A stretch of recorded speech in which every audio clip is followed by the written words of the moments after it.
पिछले साल की ही बात है, 2023 में अनुराग के दादाजी की मृत्यु होती है। सब लोग घर में बड़े दुखी होते हैं। ये लोग दिल्ली में रहते थे।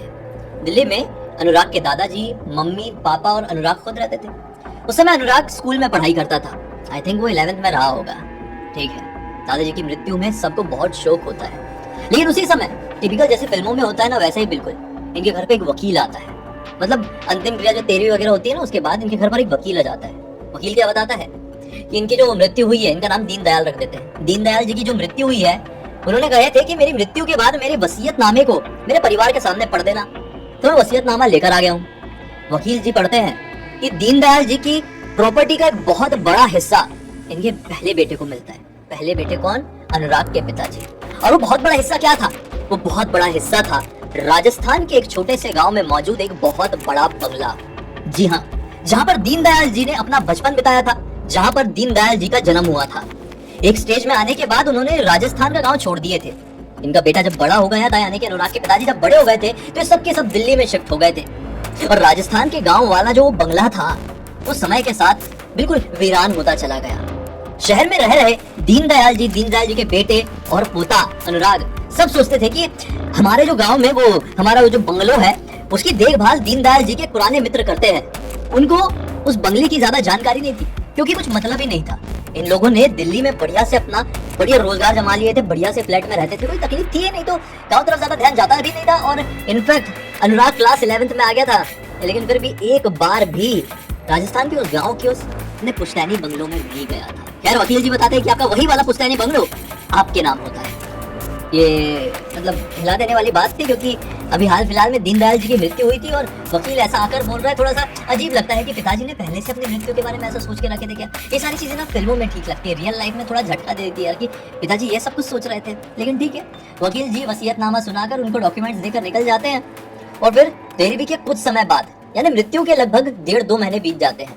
एक दिन दीनदयाल जी के बेटे थोड़े फ्री थे, यानी कि अपने अनुराग के पिताजी थोड़े फ्री थे और सोच रहे थे बैठे बैठे चाय पीते पीते कि क्या करें, कि काफी साल हो गए हैं मैं वो गांव वाले बंगलों में नहीं जा पाया हूँ। इनफैक्ट अपने वो पुश्तैनी गांव गया ही नहीं हूँ। एक काम करता हूँ, पिताजी ने वो प्रॉपर्टी मेरे नाम पर कर दी है, एक बार जाकर देख कर तो आ जाता हूँ, अपनी वाइफ से बात करता हूँ। तुरंत ही अंकल जी ने आंटी जी को बुलाई, बोले सुनते हो चलोगे क्या, थोड़ा सा अपनी प्रॉपर्टी देख के आएंगे जो पिताजी ने मेरे नाम कर दी है। ये बोलती है कि देखो मैं तो कभी उधर गई नहीं हूँ और ना जाना चाहती हूँ, मेरा मन अब यहीं पर लग गया है, आपका सारा कारोबार यहीं पर है, अनुराग की पढ़ाई भी यहीं पर है और मेरे भी सहेली और अपने और भी रिलेटिव्स यहाँ पर सेटल्ड हो चुके हैं। तो गांव की प्रॉपर्टी के ऊपर इतना फोकस डाल के मतलब क्या है।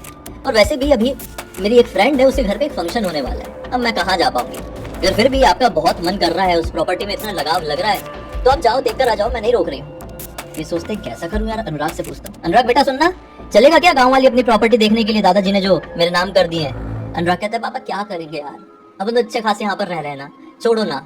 फिर भी अनुराग के पिताजी के मन में आता है नहीं यार, एक बार जाकर देख लेना चाहिए, आखिर जन्मभूमि है वो, हम अपनी कर्मभूमि में आके जन्मभूमि को तो नहीं भुला सकते, जाकर देख कर आता हूँ। ये कम उम्र के थे जब वहां से निकल गए थे, उस समय अच्छा खासा बड़ा बंगलो हुआ करता था और अब इनका कोई रिश्तेदार भी वहां पर नहीं रहता था जो उस बंगलों का ख्याल रख रहा हो। सिर्फ दीनदयाल जी के एक मित्र, जिन्हें ये चाचा चाचा कहते थे, वो ध्यान रखते थे। ठीक है, बोले ये अपनी टिकट बुक कर लेते हैं और दीनदयाल जी के उन मित्र को, एक तरीके से केयर टेकर कह सकते हैं, उनको फोन करके बताते हैं कि मैं आ रहा हूँ और देखना चाहता हूँ प्रॉपर्टी को। तो जो दीनदयाल जी के मित्र थे, जो केयर टेकर थे, वो भी बड़ी दबी हुई आवाज में कहते हैं कि बेटा ठीक है आ जाओ, कौन से दिन आ रहे हो, ध्यान देना अमावस्या या पूर्णमासी की रात ना हो। तो ये परेशान हो जाते हैं अनुराग के पापा कि आप ऐसा क्यों बोल रहे हैं। बोले नहीं बेटा कुछ नहीं, आ जाओ।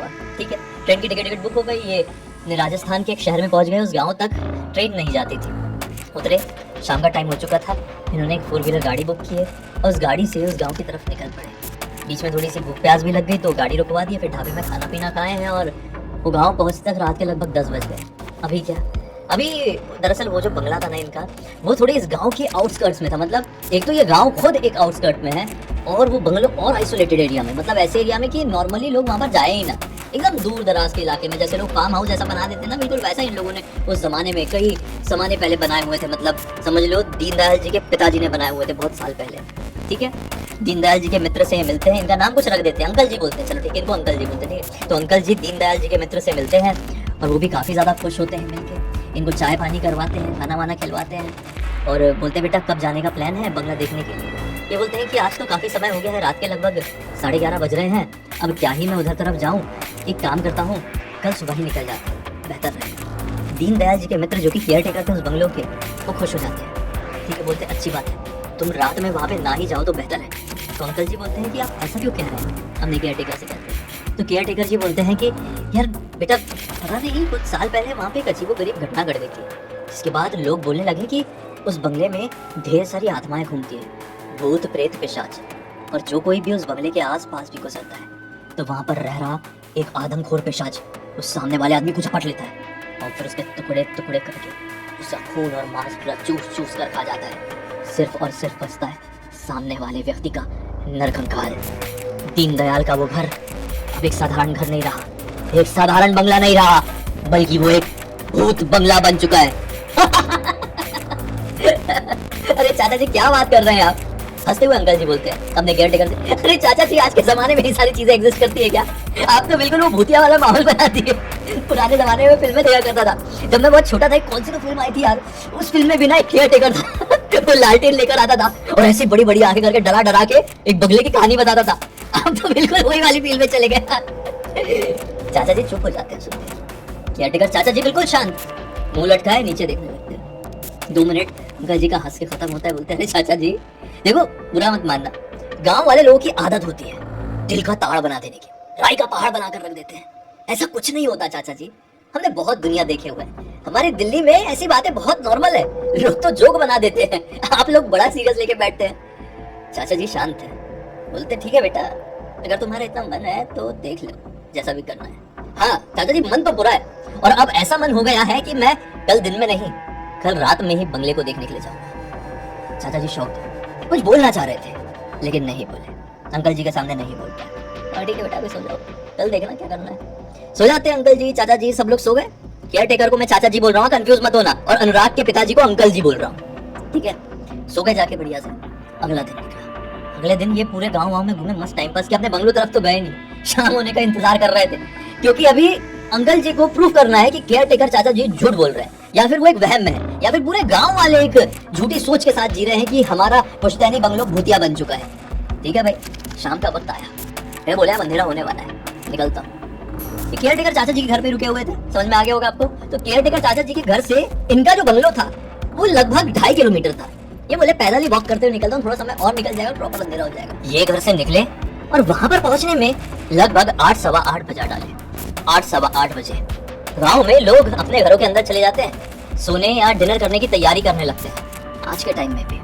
और ये जो इनका बंगला था ये तो गांव के आउटस्कर्ट्स में था, यानी गांव के और बाहरी इलाके में, आइसोलेटेड टाइप के एरिया में, पूरी तरह से जंगल से घिरा हुआ। एक तरफ बहुत गहरा कुआं, ना जाने किसने खुदवाया था, शायद दीनदयाल जी के दादाजी ने खुदवाया था उतने पुराने टाइम में। सोचो, यानी जिस जमीन में ये बंगला बना हुआ था वो लगभग 200 साल से इन लोगों के परिवार के पास थी। ठीक है, ये अपने पुश्तैनी प्रॉपर्टी में आकर काफी ज्यादा खुश हुए, लेकिन ये खुशी अगले ही पल थोड़ी मटिया मैल टाइप की हो गई। मटिया मैल, इन्होंने क्या देखे कि यार अच्छा खासा बंगलो जहाँ पर हम बचपन में खेला करते थे, मैं मेरा भाई दादाजी हमको दौड़ा दौड़ा के पीटा करते थे हमारी मस्तियों में, आज वो बंगलो खंडर में तब्दील हो चुका है, इसे कोई देखने वाला नहीं है। क्यों, ऐसा क्यों? मैं जरूर केयर टेकर चाचा जी से इस बारे में पूछूंगा, मेरा दिमाग खराब हो गया यार। खैर, इतनी हालत खस्ता थी उस बंगलों की कि मैं आपको क्या ही अब एक्सप्लेन करूं। मतलब कहीं से जाले लगे हुए हैं, तो कहीं से कोई दीवार टूटी हुई है, कहीं पे ढेर सारे चूहे एक दूसरे से लड़ाई कर रहे हैं, तो पता नहीं किस चीज की अजीबो गरीब बदबू आ रही है, जैसे किसी ने बहुत दिन से ये करके छोड़ दिया हो। मेरा दिमाग खराब हो गया। ये एक बंगलों के ऊपर वाले कमरे की तरफ पड़ा, इसके हालात थोड़े ठीक थे, शायद यहाँ पर केयर टेकर चाचा जी आते होंगे और कभी कभी सोते होंगे, उन्होंने देखे। इन्होंने अपने साथ एक छोटी सी दरी जैसे रखे हुए थे, दरी समझते हैं आप लोग, गाँव से जो है समझ जाए। एक खटिया थी, चारपाई को बिछाया और वो दरी को चारपाई के ऊपर डाल दिया, बोले आज तो बढ़िया यही सोऊंगा और सुबह जाऊंगा और सभी को प्रूव करूंगा कि हमारा अच्छा खासा पुश्तैनी बंगलो किसी भी रूप से भूतिया नहीं है, ये एक भूत बंगला किसी भी कंडीशन में नहीं है। ऐसा करके ये गहरी नींद में चले जाते। दिन भर की थकान बहुत थी, ट्रैवलिंग थी, ये वो पिछले दिन के, मतलब गहरी नींद में चले जाते हैं। पता नहीं सोए हुए कितना समय हुआ होगा, खाना वाना खा के आए थे, पता नहीं कितना टाइम हुआ होगा कि इनको अचानक से कुछ अजीब सी आवाज़ सुनाई देती है घर के बाहर से। ये जागते हैं और देखने की कोशिश करते हैं कि किस चीज़ की आवाज़ थी। बाहर निकलते हैं और किसी को भी नहीं पाते। ये फर्स्ट फ्लोर की बालकनी जैसे में थे, नीचे तरफ भी देखते हैं कोई नहीं है, बोले ये किस चीज़ की आवाज़ थी यार, बड़ी अजीब सी, जैसे कि कोई चिल्ला रहा हो या दर्द से करा रहा हो, छोड़ो, मेरा वहम होगा। गांव का इलाका है, बहुत शांत भी हो चुका है, तो कई बार इतनी शांति में जरा सी आवाज भी बहुत शोर करती है। किसी कीड़े या जानवर ने निकाला होगा, या तो सो तो इग्नोर मारता हूँ। ये उसी सोच के साथ वापस से सो गए। अब सोए हुए वापस से कितनी देर हुए होंगे, कितनी देर नहीं मालूम नहीं भाई। इनको किसी की बहुत जोर से दर्द में चिल्लाने की आवाज सुन रही थी। दर्द में इस तरह से जैसे किसी ने बहुत गंदी तरीके से मारा हो, बहुत बुरा दर्द पहुंचा के, तो सामने वाला कैसा चिल्लाएगा, ये वैसी चीखने की आवाज थी। ये बड़बड़ा कर उठ गए, बोले ये तो बहुत क्लियर था, ये कोई वहम नहीं, कोई सपना नहीं, मैं देखता हूँ।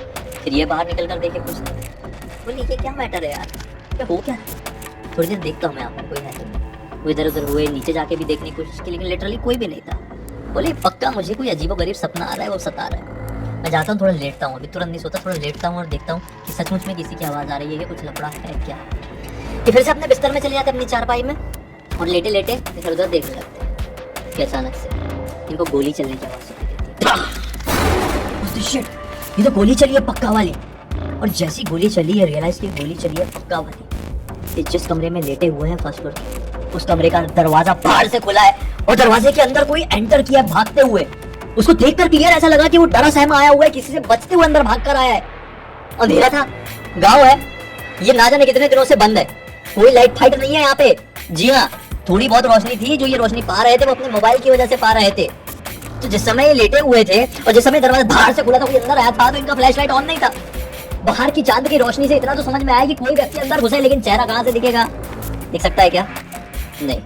ये घबरा गए और क्लियर देखे हैं कि जो भी अंदर भागकर आया है वो अंदर वाले कमरे में, जहाँ पर हमारा उस जमाने में किचन हुआ करता था, उतर गया है। ये उठे अपनी चारपाई से, कांप रहे हैं, डर के मारे कौन आ गया, गोली चलने की आवाज थी। कौन है अंदर, कौन गया है वहां पे, बाहर आओ, अपना चेहरा दिखाओ, हो कौन तुम? अब तक इन्होंने अपना फ्लैश लाइट ऑन कर दिए थे। अंदर से किसी की करहाने की आवाज अभी भी आ रही है, जैसे कि अंदर वाले कमरे में कोई जाकर छिप गया और ऐसा कर रहा हो। ये समझ गया कि बाहर में बड़ा लफड़ा हो गया, कोई बचते बचाते अंदर आया।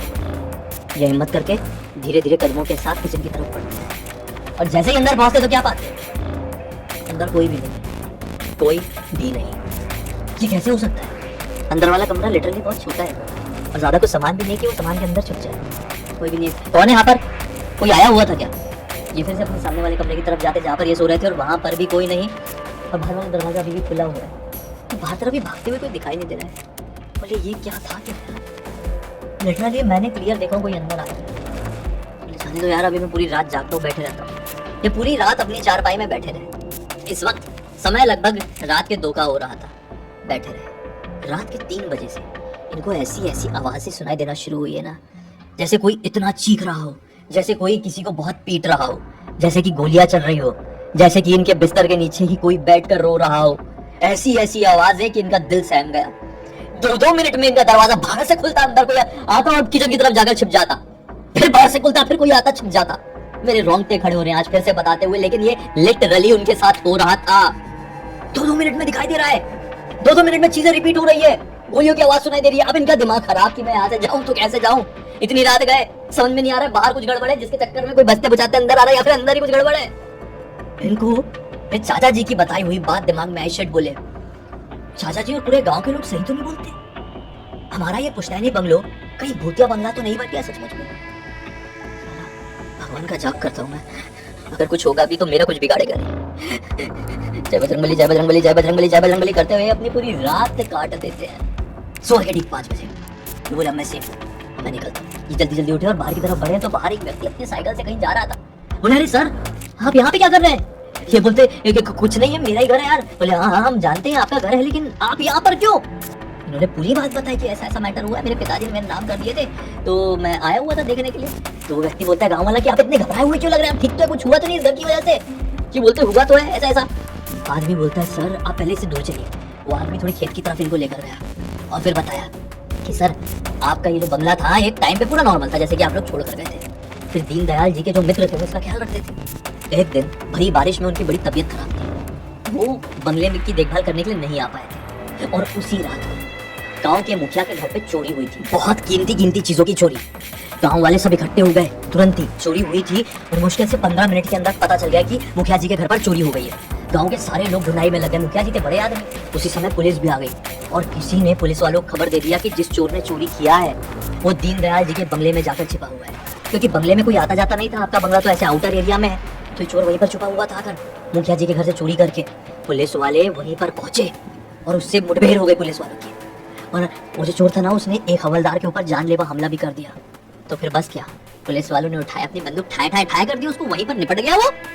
उस दिन के बाद से गांव के लोग कहने लगे कि उस चोर की आत्मा अभी भी उस बंगले में भटक रही है। जो कोई भी इस बंगले के आसपास जाता वो जिंदा बचकर नहीं आ पाता रात के वक्त। काफी समय तक ये चलता रहा। फिर गांव के लोगों ने आना बंद कर दिया। फिर जब पूरी तरीके से इस बंगले को वीरान छोड़ दिया गया, दीनदयाल जी के मित्र जो केयर टेकर है आपके, वो खुद नहीं आते थे। जब इस बंगले को इस तरीके से वीरान छोड़ दिया गया काफी समय तक के लिए, तो यहाँ पर कई सारी आत्माओं ने अपना डेरा बसा लिया। एक ऐसा पिशाच भी आया जो नरभक्षी था, जो इंसानों को पकड़ के उनका पूरा मांस उधेड़ उधेड़ के खा जाता था और सिर्फ नरकंकाल उनका छोड़ता था।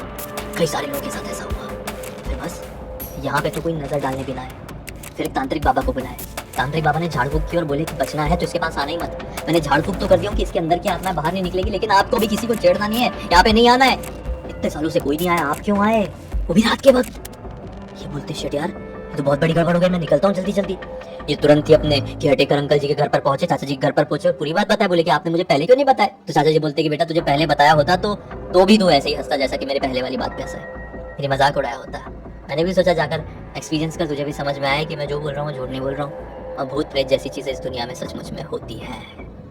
ये बढ़िया से अपने दिल्ली लौट गए और कसम खा लिए कि मैं क्या, मेरे से जुड़ा हुआ कोई भी व्यक्ति इस बंगले, इस जमीन की तरफ नजर उठा के देखने भी नहीं आएगा। तब से लेकर आज तक वैसे का वैसा ही है, शायद अभी और खंडर हो गया होगा, और ये वो गाँव आज तक नहीं